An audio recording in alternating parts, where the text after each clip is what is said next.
All right, happy September. The August numbers for the Vancouver real estate market are out. Today, we're diving into what is on everyone's mind. So, we've had 3 consecutive interest rate drops. We're going to talk about valuing multiplex properties and where to find opportunities as a buyer and seller and other opportunities that will affect those of you making moves. There's a ton of news in the real estate market right now, and we're here to state the facts and offer perspective around them. If this is your first time on the channel and you want to know everything there is about real estate and living in Vancouver, subscribe below. Tap the bell for notifications to be the first to hear what is going on. My name is Megan Becker, local realtor, and this is Imran Ali, one of the top 1% realtors in Vancouver, as well as a developer and home builder. Our team get calls every day from people looking to make moves within the greater Vancouver area. If you're considering making moves, all my info is in the description box below, so please reach out. Today, I'm excited to have Imran here with me. No better person to talk about opportunities and what he's seeing in the market, especially when it comes to development of multiplex properties. Welcome, Imran. Megan, thank you so much for having me. Thank you for being here. I'm excited to dive into what's going on in the real estate market right now. Me too. So I think first thing, let's chat a little bit about is the last 3 consecutive interest rate drops. And I know a common theme that I'm hearing with clients and people that I'm having real estate conversations with, and I'm sure you are as well, is, the whole misconception of timing the market. We want to wait for that perfect storm where prices are right and interest rates are low. And I'd love to hear your perspective on that. You're right. I do hear everybody talking about timing the market, and timing in real estate is very important.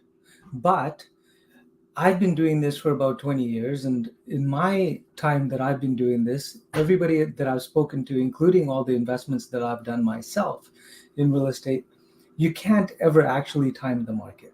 Yeah. No matter who you are as a professional in real estate, you can't time the market exactly. But what you can do is you know the signs, and you know when things are slowing down, and you know when things are getting busy.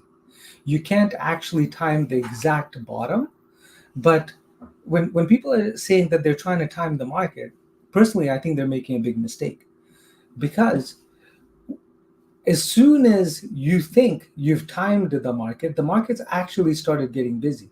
Right. And because you don't know when the bottom is, you're figuring the bottom is as soon as it starts getting busy. At that time, it's a little late, because everybody's timing the market at that time. Everybody's jumping off the fence to buy at that time, and you start seeing multiple offers, and you start seeing no subjects. And so you think that the prices have gone down to a certain level. You can't find the perfect property because you got 20 other people that you're competing with. Yeah. But prices starting to go up, and before you know it, you got multiple offers, and you did yourself a disservice. So what I would do is, if you think that the market is a little slower, take that time. Look for the perfect property, because you'll never be able to find that perfect property if you're trying to time the market. If you're looking for a certain, say you're looking for the perfect lot on the west side with the northern, so your backyard has a view of the city and the water. Once the market gets busy, as soon as one of those shows up, imagine how many other people are looking for this. Yeah. But while it's slow, you can find that perfect property. You can put subject to financing, you can put subject to inspection, you can negotiate a really good deal. And then when the market goes up, now you've got yourself the perfect lot, right? So I think use the time now to get into the market, do your due diligence, and enjoy it as the market appreciates. Yeah, absolutely. I think it's a great perspective, because, if you wait to do what everyone else is doing, then you're going to get caught up when everyone is buying. And even today, I was previewing a property for a client. It's a 2-bed, 2-bath townhome in Mount Pleasant, 1,200 square feet, listed for 1.1. And there were open houses all weekend. They've got offers tomorrow, and today she was there for an hour, and there was about 7 parties there. And she told me, listing realtors always like to play it up a little bit. She's like, I'm expecting about 6 to 7 offers on this place. And so I think, we'll see what happens tomorrow, what happens there. But I always go back to the conversation I have with my clients at the very beginning when we start the buying process is what's your goal? What's your motivation for buying real estate? And then figuring out a strategy around that. Because if you're trying to wait for market conditions, the market conditions are all over the place. And so I find your real estate experience is a lot less stressful if you understand your goals, your resources, and then figure out a strategy based on the market that is in line with that. You're right, Megan. That's why you're such a good realtor. I'm learning from the best. But you're right. What's the person's goal, right? Yeah. And working around that. That's if everything works around that, then they've got the perfect situation going for themselves. But what are their needs? What are their goals? What do they need out of that place? And once you figure that out, they get exactly what they want. So yeah, but it is an interesting time right now that I'm working with a handful of different buyers and having the conversation that it's very rare in Vancouver history that things are this slow, and there are opportunities to pick up properties as a buyer right now if you need to purchase in the next handful of months, to be able to find something before I think things are going to pick up. Maybe shed your light on this, like probably come end of January, February, when we've had a few more interest rate drops and people are more inclined to get in the market. Yeah, I laugh because those same people that complain, or don't necessarily complain, but that are trying to time the market, and they're saying, "Oh, I'm just waiting for rates to be at the perfect time to buy." As soon as the market starts getting busy, those same people are complaining, "The market's too busy to buy. I should have bought 5 years ago." Well, you have 5 years ago now. Yeah, exactly. If we could all rewind time to 2008, we'd all be buying real estate. Now is that time. Now is that slow time you're looking for. Exactly. Well, let's switch gears here. Let's chat a little bit about the Multiplex plan. And just a really big overview. I've got an actual video for those of you that are listening. I'll link it here.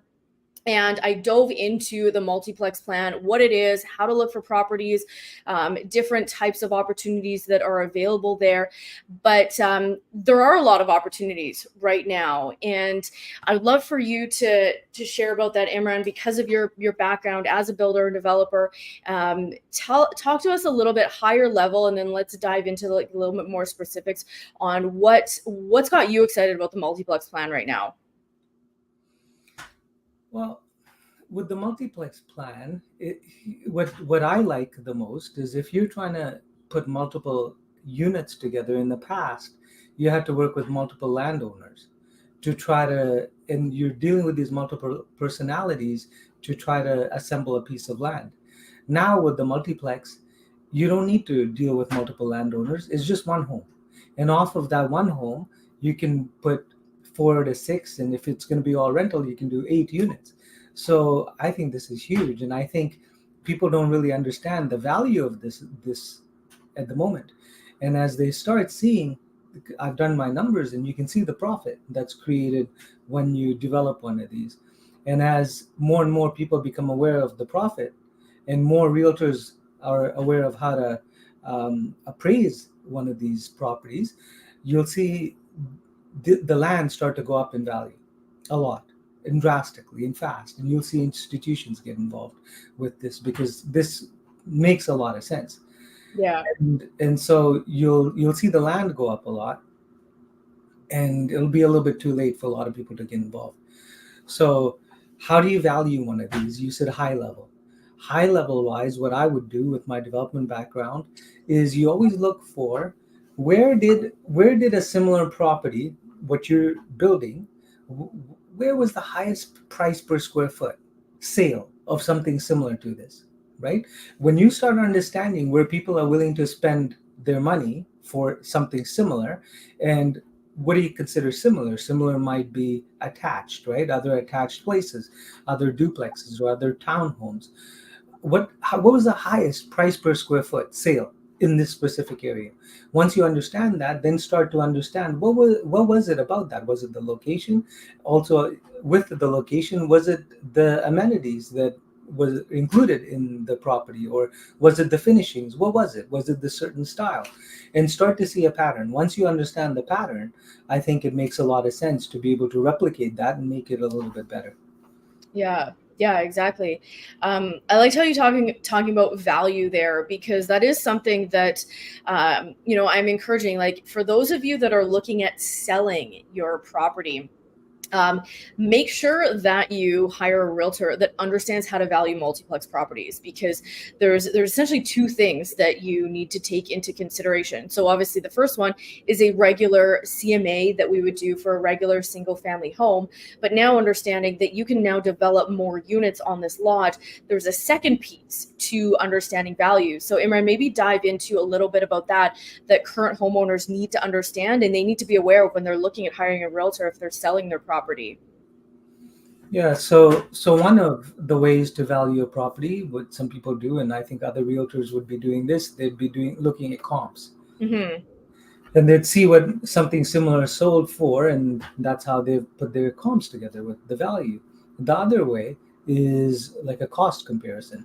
So if somebody bought this, if they bought the land, and then what would it cost to build what they want to build, and then you take the profit. If they, once they've built exactly what they want, what the units would sell for.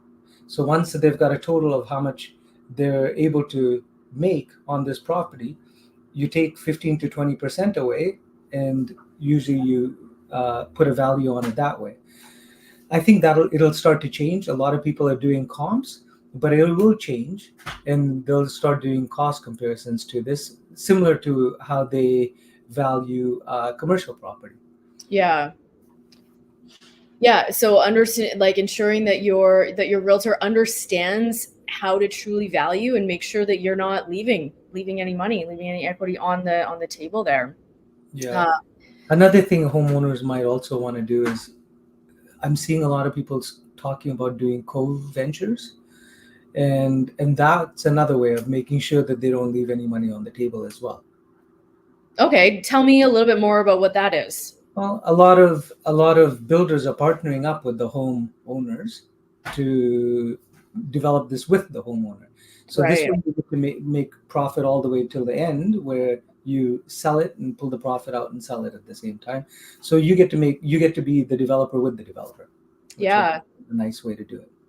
And it's a great opportunity. I know, like, if, let's say, older homeowner and you want to age in place and have, maybe family members there's lots of different scenarios that really lend itself well to this type of development. And so if you're curious at all about where the opportunities lie, again, all my info is in the description box below, so please reach out. I'd love to have a conversation with you in your specific situation, and dive into what potential opportunities are there.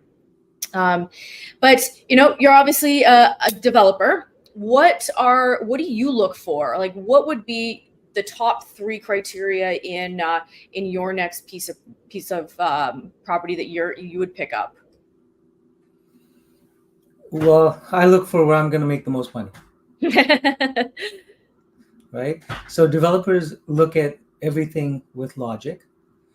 There's no emotion. You look Yeah, at the numbers, and what I look at is where I'm going to make the most money. Meaning, when I sell it, I want to look at how much, where everybody's paying the most amount of money for. yeah, And then I just go backwards from there. And most people don't understand that, and I can usually get into a nice building lot for pretty cheap, because people don't understand that when you sell something over here, you're going to make the most amount of money.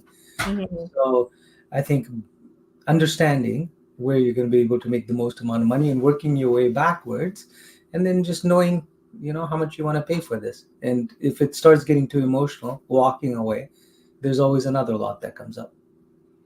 yeah. I think it's that good. You have to have that balance of the emotion and the logic, and depending on the goals and the reasoning for purchase, one might sway one way or another, for sure.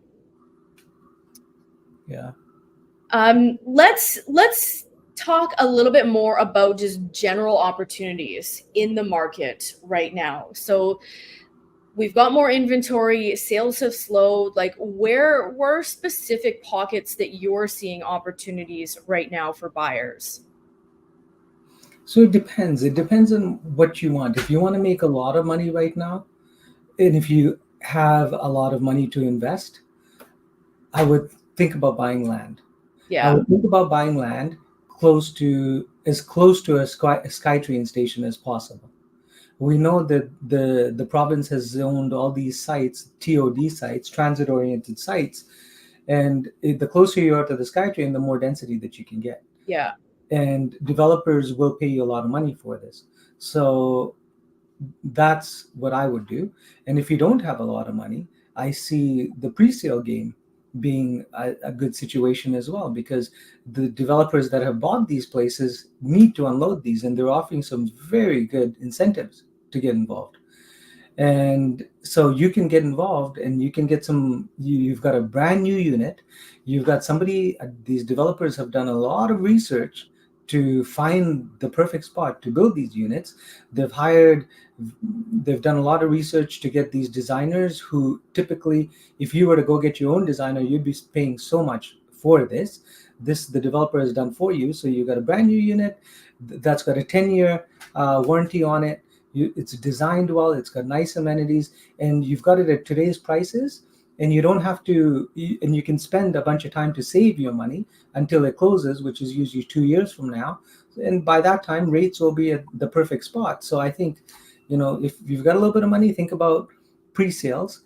On the other side, if you don't like pre-sales, I would get involved in an older 2-story strata building that is probably a little bit closer to its end of life, that is probably closer to a SkyTrain station.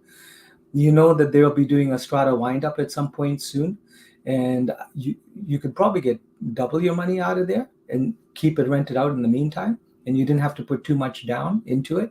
So I think that's another good place to invest. And then land. You can't go wrong with land. Yeah.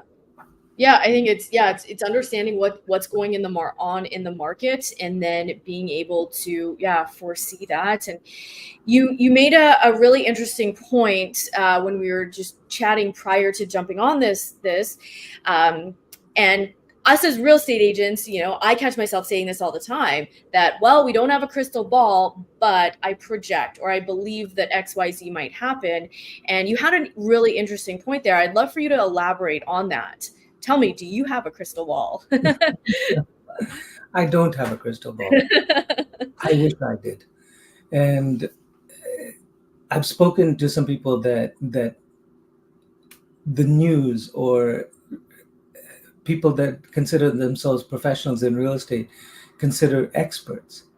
And they all say that, you don't know for sure what's going to happen.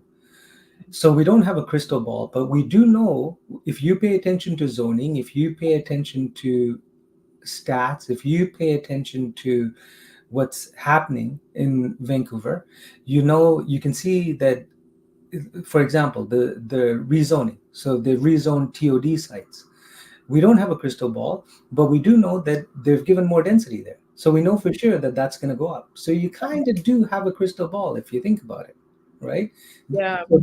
So, and people always say, I wish I had known this earlier. Well, just pay attention, or get a very good realtor like Megan, and you'll know, you align yourself with somebody good that can help share the knowledge with you, and they'll put you in a very good position where you can make a lot of money through real estate. Yeah, exactly. There, trends happen, and history in a sense does repeat itself. And what studying that does is it allows us to project with some degree of certainty what's going to come up, and where to look for other opportunities. For sure. So last little point that I want to just chat about is Advice for sellers. We've talked a lot about opportunities for buyers right now because sales are a little bit slower. There's more inventory, but sometimes you have to sell. You're transferring, or you need more space. You need to downsize, or there might be you might not have the luxury of waiting. So, what is your advice to somebody that needs to sell in the next couple months here? Well, number one, interview at least 3 agents if you don't have a good agent already.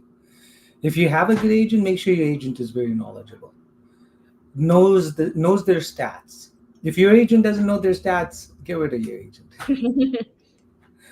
but get a very good agent. Understand, look at your home through fresh eyes. Look at your home through the eyes of a buyer. The buyer is the one that's going to be giving you the money. I see sellers get too attached to their own homes. Mm-hmm. They see through their eyes and they think that it's a palace. But if you look at it through somebody else's eyes, go look at your competition, see what their homes look like, and prepare your home properly. Make sure that you have a good agent helping you. There's places that you can put your money into in the home that'll make it appreciate a lot more. And so you want to speak to somebody who's going to be able to help you do this.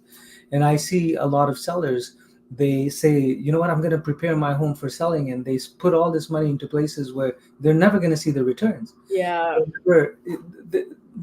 It just doesn't even make sense. So I think make sure that you identify, if you don't have a professional, a very good agent, ask friends, family, go on the internet, interview at least 3, and look at your home through the eyes of a buyer. Yeah, I think that's very good advice, and you're right. People do get very emotionally attached, which is very understandable. It's a place that you've lived for however many years. You've created memories. There's all the emotion there. And that's why hiring a good agent that understands that, but also understands how to objectively price and guide you. And, we're obviously biased. We believe we're the best. We know we're the best. We're still getting properties sold in, a market where there's a lot of properties sitting on the market. But I think it is very smart to interview agents and understand that, we're not all created equally there. Not at all. Not at all. 90% of these agents are asleep. It's sad to see and say, but there's a reason why there's a medallion club where the top 10 at least do 90% of the deals. Yeah.